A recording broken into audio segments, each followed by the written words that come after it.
25 years ago, this was the starting line for Canada's Terry Fox. The shallows of the Atlantic at St. John's, Newfoundland. From there, he would head west, into rural provinces, through the streets of Toronto, across countless canyons, and finish near his home in Vancouver, where the sun sets into the Pacific. If I don't make it, nobody would make it. Maybe I won't make it, but if it's up to me, I think I can do it. Terry Fox was an 18-year-old from British Columbia when he was diagnosed with bone cancer in his right knee. Amputation and chemotherapy left him with an artificial leg, and memories of those still in the cancer ward. Kids my age and younger. And you just can't leave something like that and try and forget it. And I couldn't anyway. I had to try and do something about it. And so he did. Terry trained on his new leg for 14 months, then told his family that he would run east to west across Canada, hoping to raise $1 million for cancer research. I said, why can't you run across British Columbia? And he said, because not only people in BC get cancer. Well, I couldn't argue that. On April 12, 1980, at the easternmost point of Canada, it began, the Marathon of Hope.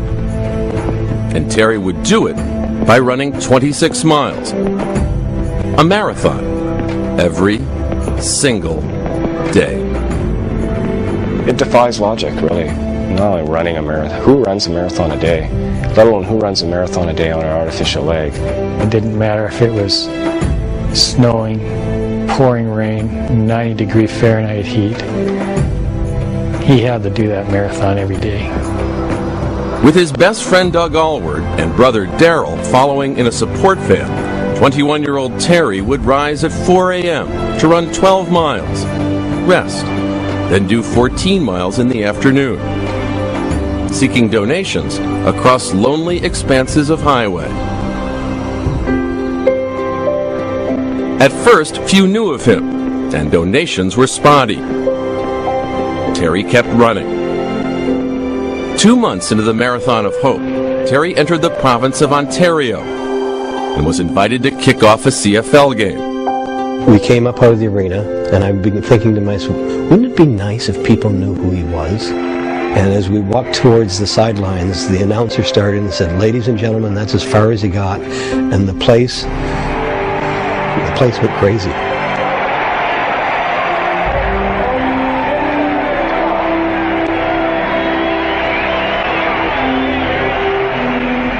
With Bill Viggers publicizing Terry's run, the crowds got bigger. More money flowed in. Terry now wanted to raise $1 for every Canadian, $24 million in all.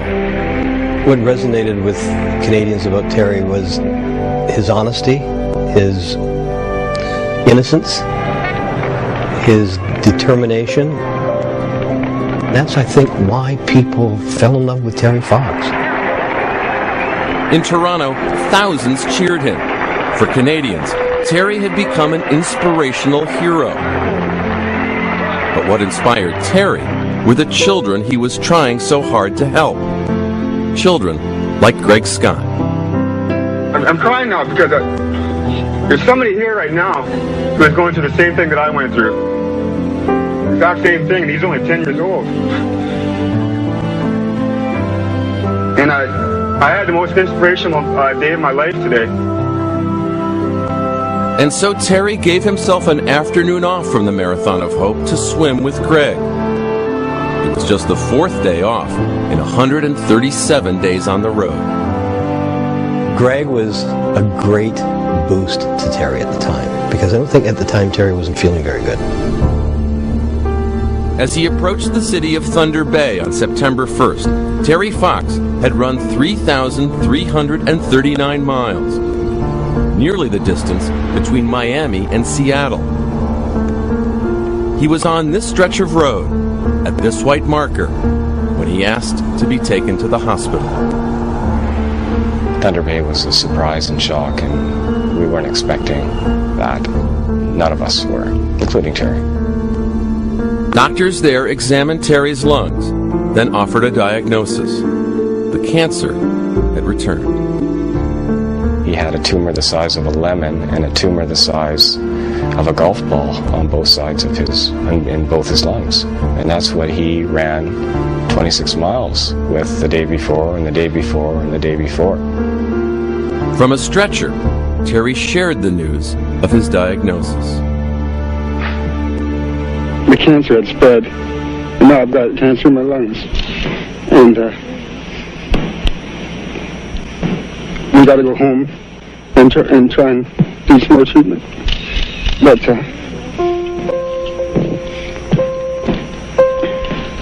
all I can say is if there's any way I can get out there again and finish it, I will. I can remember turning and looking at me, and he said, maybe people now will understand what it was all about. He was so concerned that they had lost focus that what he was doing was to raise money about cancer and about cancer. Terry was taken to a Vancouver hospital to endure new rounds of treatment. Just days later, an impromptu telethon was organized. $10 million. Thank you, Kenny. As more than $10 million were added to the $2 million Terry had raised, Terry could know his dream of raising $1 for every Canadian citizen would someday be a reality. When Christmas 1980 drew near, Terry confided to his mother a single regret. He said, you know, I've raised millions of dollars, and I haven't got $1 to buy my family a Christmas present. And that was really tough. So his older brother lent him some money, and Terry bought his mother a gift, this pink wastepaper basket. It would be their last Christmas together. Terry was ready to die. He knew he was dying, and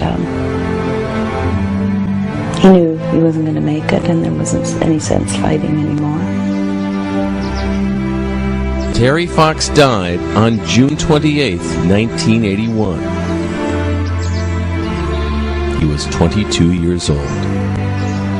He died surrounded by love, the love of his family, all of whom were with him, and the love and prayers of the entire nation.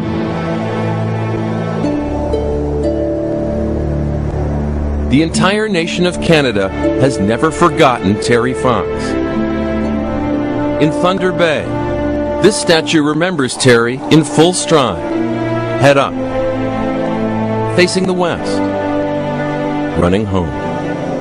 You know, he said before he started the Marathon of Hope, he said, I want to try the impossible to show that it can be done. And in my mind, that's exactly what he did.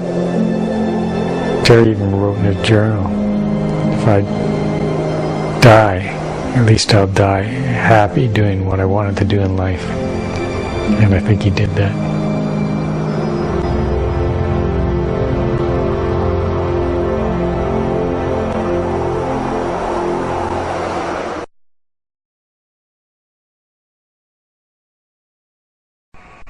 One morning I woke up and I couldn't get out of bed, and that day they told me I had a malignant tumor and that I had to have my leg amputated in 4 days. And I decided after my year and a half of chemotherapy that I'd try and run across Canada and raise as much money as I could for the Canadian Cancer Society. Bits and pieces you offer of your life, I didn't think they meant a lot or said much for you, and all the chances to follow. First 3 days were really tough because one thing our van broke down, got snowed out on one day, and another day the wind was so bad in my face that I couldn't move. But other than that, I'm picking up to about 25 miles a day, and my head goes on up. So I think after I get by Grand Falls, I'll be getting into broader territory. We're in Gamble today, and today we had a fantastic reception. We were in the fire hall.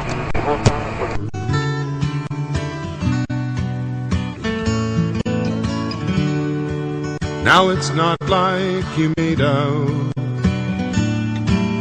to hang around, although you know I made some sounds to show that I cared.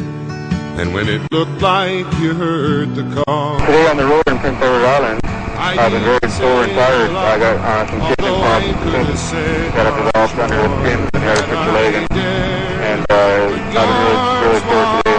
And then the last 2 or 3 days I've been running into the wind, which I find really draining. But actually I'm in really good health considering all that. I couldn't share, though the offer was there. Every time you turned around,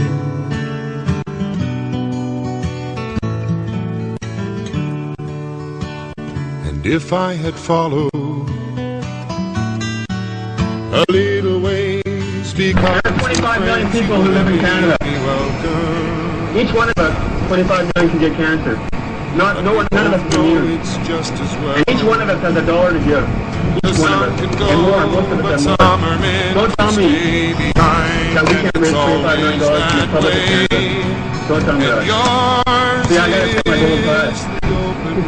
If nobody said I could run across Canada, not very many people on one leg. And I'm gonna give everything to God to make that. But now I've got the chance. And I'm gonna set my goal high. Because I believe in miracles, and I have to. And there's no reason why we can't raise that kind of money. And I hope you'll respond. I hope you all do your part. I hope you'll talk to other people and motivate them. Because I know we can all give $1. A heavy load that I'll never share, though the offer's still there. Every time you turn around. Yesterday I was running, and I had noticed a little bit of hardness in breathing. And near the end of the day, 18 miles, I was coughing and choking and had pain in my neck and my chest. And I did 3 more miles, and I decided I had to go see the doctor.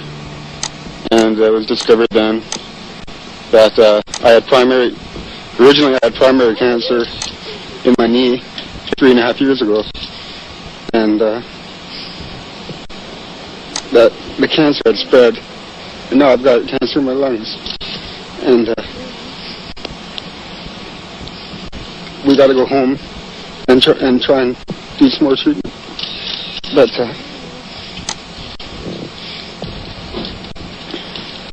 all I can say is if there's any way I can get out there again and finish it, I will.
East to west across Canada, hoping to raise $1 million for cancer research. I said, why can't you run across British Columbia? And he said, because not only people in BC get cancer. Well, I couldn't argue that. Into rural provinces, through the streets of Toronto, across countless canyons, and finish near his home in Vancouver, where the sun sets into the Pacific. Yeah, if I don't make it, nobody would make it. Maybe I won't make it. Cancer ward. kids my age and younger. And you just can't leave something like that and try and forget it. And I couldn't anyway. I had to try and do something about it. And so he did. Terry trained on his new leg for 14 months, then told his family that he would run